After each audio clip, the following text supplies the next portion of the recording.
வணக்கம் அன்பு உறவுகளே. இன்றைய இந்த நிகழ்வை நீங்கள் மிக உன்னதமாக கவனியுங்கள். ஒரு அழகான கோலம் விரியப் போகிறது. கோலத்தை போட்டு பாருங்கள். கோல அழகு உங்களுக்குள் தெரிக்கும் அல்லவா? வீட்டுக்கு கோலம் போடுறது கூட மிக அழகான ஒரு முறை. அது இறைவன் உங்கள் வீட்டுக்கு வருவதாக ஒரு ஐதீகம் இருக்கிறது. இன்னும் பல ஐதீகங்களை மங்கையிடம் கேட்டு தெரிந்து கொள்ளுவோம். மிக அழகாக இந்த கோலத்தின் நுட்பத்தை காட்டப் போகின்றார். எங்கே வாருங்கள், உங்களுடன் சேர்ந்து நாங்களும் அந்த கோலத்தை ரசிக்க காத்திருக்கிறோம். வணக்கம் மங்கை அவர்களே. அவர்களே வணக்கம் வணக்கம்.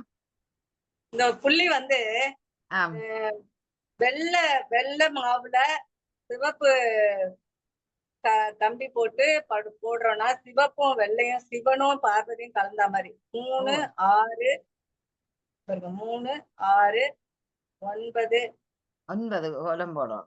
9 புள்ளிகள். 11 புள்ளி 3 11 9 10 11 புள்ளி. நல்லது. ஆமா, ஒற்றை விளை. 11 புள்ளி இந்த ஓரம் ஒண்ணு இந்த ஓரம் ஒண்ணு விட்டுட்டு மறுபடியும் வச்சோம்னாக்கா இப்ப 9 3 6 9 இப்ப 7 இது 5 அடுத்த 3 இப்ப 1 இந்த பக்கம் 1 குறைச்சிக்கிட்டே வரணும். நல்ல ஒரு முக்கோணம் வருகிறது.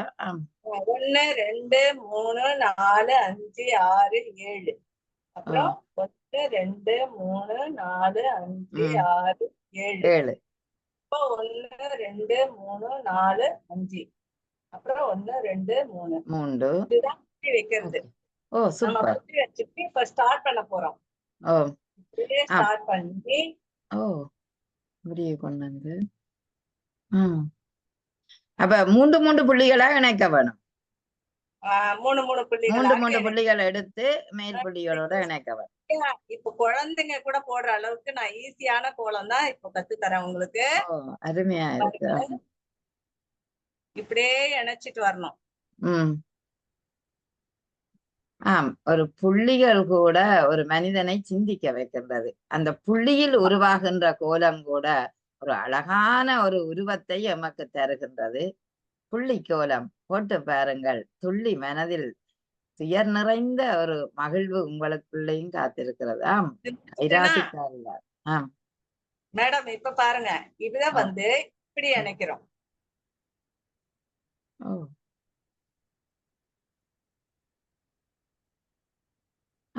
சூப்பர். பாருங்க, அவ்வளவுதான். இப்படி இது இணைக்கிறோம். இது என்ன ஒரு இது பூவா நடுவில காவி நிறத்தை போடுறோம்னா சிவனும் பார்வதியே இணைஞ்சா மாதிரி ஒரு ஐதீகம். கோலம் போட்டோம்னா லட்சுமி வருவாங்க. லட்சுமி வருவாங்களா? கோலத்தின் குலப்படி சாணமே அள்ளி தெளிச்சிட்டேன், ஐஸ்வர்யம் உண்டாக வேண்டும், கரைத்து தெளிச்சிட்டேன், கைலாசம் சேர வேண்டும், இருளோடு மூதேவி பொருளோடு வாசிதேவி என்று ஸ்ரீதேவியை அழைப்போம் பாருங்கள். அற்புதம் அற்புதம். அழகான ஒரு கோலமாம். அற்புதமாக அது தெரிகிறது. நிச்சயம் பாருங்க, அதை தனியா எடுப்போம். Okay madam. கோலம் பார், ஒரு நிமிஷம் தனியா அதை எடுக்கிறேன். அருமையாக இருக்கின்றது பாருங்கள். சித்திரமும் கைப்பழக்கம் செந்தமிழின் நாப்பழக்கம் என்ற மாதிரி அந்த சித்திரத்திலே ஒரு முத்திரை பதித்த கோலமாக இருக்கின்றது. மங்க, இப்பொழுது என்னிடம் ஒரு கேள்வி உங்களிடம். ஏன் இந்த கோலத்தை அடிக்கடி வீடுகளில் போடுவார்கள்? கோலம் வந்து தெய்வ கடாட்சமா இருக்கும். இந்த அரிசி மாவுல போட்டோம்னா எறும்புகள்லாம் உணவாகுது, எறும்புகளுக்கு கொடுத்தா மாதிரி ஆகுது. நம்ம இல்லத்துல கோலம் போடுறோம்னாக்கா லட்சுமி வருவாங்கன்றது போடுறதால லட்சுமி தங்குவாங்கன்றது ஐதீகம். இந்த இப்படி நீங்கள் போடுவதில அர்த்தம் இருக்குது. சும்மா சாதாரணமாக பூவல் அல்லது நாங்க விரும்பின ஒரு உருவத்தை போடுவதை விட இது நீங்கள் புள்ளிகளால இணைக்க அதுல ஒரு வித்தியாசமான உணர்வு இருக்குது. என்ன? ஆமா, மூளைக்கும் வேலை, மூளைக்கு வேலை கொடுக்குற மாதிரி நம்ம கைக்கும் எக்ஸசைஸ் ஆகுது, நரம்புலாம் செயல்படுது. அதனால நமக்கு போட்டதும் நம்ம போட்டது பார்க்கும் பொழுது உற்சாகம் ஏற்படும், நமக்கே மனசுக்குள்ள உற்சாகம் ஏற்படும். இருக்கு. நல்லது நல்லது. இப்ப கோலத்தை நாங்கள் வீட்டுக்கு உள்ளே போடலாமா இல்ல வாசல்ல மட்டும்தான் போட வேண்டுமா? வாசல்ல போடலாம், உள்ளவும் போடலாம். பூஜை ஆ. அறையிலயும் போடலாம், வாசல்லயும் ம். போடலாம். அரிசி பச்சரிசிய ஊற வச்சுட்டு ம். நல்லா நைட்டா அரைச்சிட்டு காட்டன் துணி வச்சும் போடலாம். கொட்டன் துணி வச்சு. துணி வச்சும் போடலாம். அப்ப இப்ப வெள்ள மாவால போடுறீங்களோ கோதம்பமா போன்றவற்றால இது நான் இப்ப போடலாமா? போட்டது சாக் பீஸ்ல போட்டிருக்கேன்.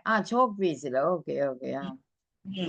இதுக்கு நிறங்களை கொடுத்தோம்னா இன்னும் நிறக்கோலமாக வரும். நிறங்களை கொடுத்தா இன்னும் நல்லா இருக்கும். ஆமா இதுலயே கோலம். தேங்காய் துருவிட்டு நம்ம பால் எடுப்போம் இல்லையா, ஆமா அந்த தேங்காய் துருவின அந்த அந்த வேஸ்ட் இந்த கப்பி இருக்கு இல்லையா, ஆமா அதுல கலர் கொடுத்து கூட நம்ம பஞ்சு மாதிரி வரும், கோலம் போடலாம். கோலம் போடலாம். அருமை அருமை. கலந்து அது கூட போடலாம். பலர் என்ன இந்த கோலம் எப்படி போடுவது என்று கேட்டிருந்தார்கள். இப்பொழுது நான் உங்கள் மூலமாக இந்த கோலத்தை போட்டு காட்டும் போது நிச்சயம் இது எல்லோருமே போடக்கூடிய அளவு 11 புள்ளிகள், பிறகு 9 புள்ளிகள், பிறகு 7 புள்ளிகள், பிறகு 5 புள்ளிகள், 3 புள்ளிகள், 1 புள்ளிகள் 2 பக்கத்துக்கும் போட்டு ஒரு முக்கோண வடிவமாக அதை பார்க்கும் போது இருக்கும். பிறகு அதை 3 புள்ளிகளால் இணைக்கும் போது அழகான ஒரு கோலம் பிறக்கிறது. அப்படித்தானே? நன்றி. மிக்க நன்றி மங்கை. அருமையாக அந்த கோலத்தை நீங்கள் போட்டிருக்கிறீர்கள். இன்றைக்கு இந்த அழகிய கோலம் எங்கள் முன் விரிந்தது. கோலம் கோல அழகு மிகச் சிறப்பான வாழ்த்துக்கள், பாராட்டுக்கள் மங்கை அவர்களே. தொடருங்கள். நல்ல ஒரு சந்தர்ப்ப நேரம். இன்னும் அழகான கோலத்தை கண்டு ரசிக்க காத்திருக்கிறோம். தேங்க்யூ.